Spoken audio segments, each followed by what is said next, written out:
दोस्तों, कहानी में एक और इंटरेस्टिंग ट्विस्ट आ चुका है। विद्या तो अब पूरी तरह बदल चुकी है और हर बार की तरह अभीरा के खिलाफ खड़ी नजर आती है। लेकिन विद्या के पति यानी अभीरा के ससुर जी आज भी अभीरा का साथ देते हैं। अभीरा की गैर मौजूदगी में भी वे उसके पक्ष में खड़े रहते हैं।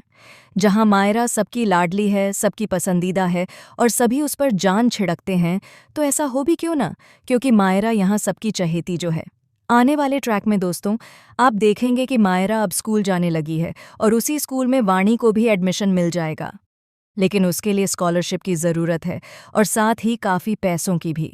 दूसरी तरफ अभीरा जो काम करती है उसके बदले लोग उसे सैलरी तो देते हैं, लेकिन गैरेज के लिए सामान लाने में अभी भी पैसों की कमी पड़ रही है। इसी बीच एक नोटिस आ जाता है। जी हाँ, दुकानों और गैरेज को खाली करने का नोटिस। इसके बदले में कुछ चंद पैसे भेजे जाते हैं, जिसे अभीरा चिल्लर का नाम देती है। वह साफ कह देती है कि जाकर अपने बॉस से बोल दो, इससे कुछ नहीं होने वाला। हम यह जगह खाली नहीं करेंगे। राधेश्याम से अभीरा की भिड़ंत पहले ही हो चुकी है। जी हाँ, राधेश्याम और अभीरा के बीच टकराव अब कोई नई बात नहीं रही। इसी बीच अरमान मित्तल साहब से कहता है कि आप चिंता मत करिए, मैं खुद पर्सनली जाकर उस लड़की से लीगली डील करूंगा और पता लगाऊंगा कि आखिर वह इतनी नाराज क्यों है। अब दोस्तों, वह लड़की कोई और नहीं बल्कि अरमान की पत्नी अभीरा है, जिससे उसने कभी मुंह फेर लिया था, जिसे उसने अपनी बेटी के खातिर अपनी जिंदगी से बाहर निकाल दिया था। लेकिन आज की अभीरा कोई साधारण लड़की नहीं है। उसके पास उसकी टीम है, उसके लोग हैं जो उस पर विश्वास करते हैं और उस पर भरोसा करते हैं।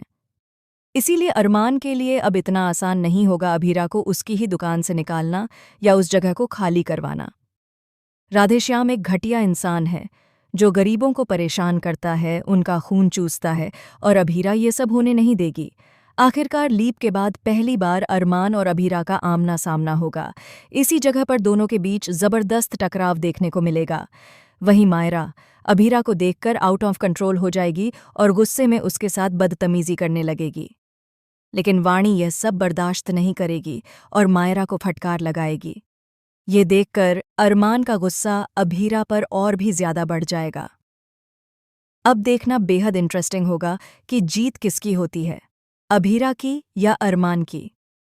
क्या अभीरा इतनी आसानी से हार मान लेगी और दुकानें खाली कर देगी?